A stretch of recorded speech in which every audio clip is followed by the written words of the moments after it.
महाराष्ट्रातील तमाम आदिवासी बांधवांना सर्वप्रथम जय आदिवासी, जय सेवा, जय जोहार। आज आपण बघतोय महाराष्ट्रातील 13 जिल्ह्यातील 17 संवर्ग आदिवासी पेसा क्षेत्रातील ज्या विशेष पदभरत्या आहेत, वनरक्षक, शिक्षक, कृषी सहाय्यक, आरोग्य, तलाठी या भरत्या होऊ नये पात्र उमेदवारांना मान्य सुप्रीम कोर्टाचा कुठला आदेश नसतानाही, स्थगिती आदेश नसतानाही जाणून बुजून या मिंदे सरकारने, फसवणूक सरकारने, अजितदादा सरकारने जाणून बुजून माझ्या आदिवासी पेसा क्षेत्रातील उमेदवारांचे नियुक्ती आदेश रेंगाळलेत आणि थांबवण्यात आलेत। परंतु त्यामुळे आज 19वा दिवस सुरू आहे, 19 दिवस झाले आज, तरीही मिंदे सरकारने अजूनही त्या उपोषणकर्त्यांची दखल घेतली नाही।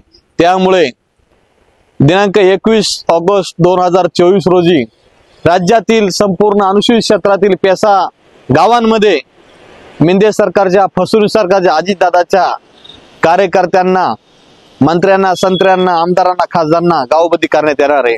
आणि आरोग्य विभाग वगळून पेसा क्षेत्रामध्ये सर्व शासकीय कार्यालय, शाळा, कॉलेज सर्व बंद करण्यात येतील। आणि मिंदे सरकारने तात्काळ या आदिवासी पेसा क्षेत्राची दखल घ्यावी। ऊन वारा पाऊस न बघता ते मुलं बेमुदत आंदोलन करतात, आमरण उपोषण चालू आहे, मुलं, तरुण तरुणी मोठ्या प्रमाणात उपस्थित आहे, तरीही हे मिंदे सरकार झोपलेले आहे।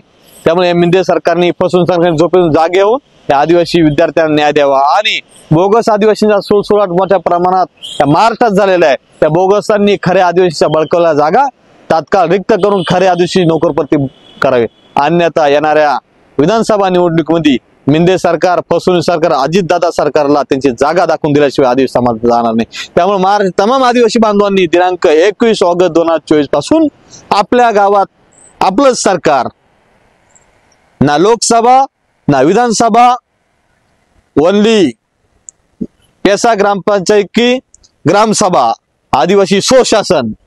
त्यामुळं आपण आपला कायदा, आपला अधिकार अबाधित ठेवण्यासाठी आपण 21 ऑगस्ट पासून दिलेल्या सूचनांचं या व्हिडिओच्या माध्यमातून सगळ्यांनी पालन करावे आणि या मिंदे सरकार, फसवणूक अजितदादांना त्यांची जागा दाखवून द्यावी आणि या पेसा क्षेत्रीय विद्यार्थ्यांना न्याय मिळवून घ्यावा। जय आदिवासी, जय सेवा, जय जोहार।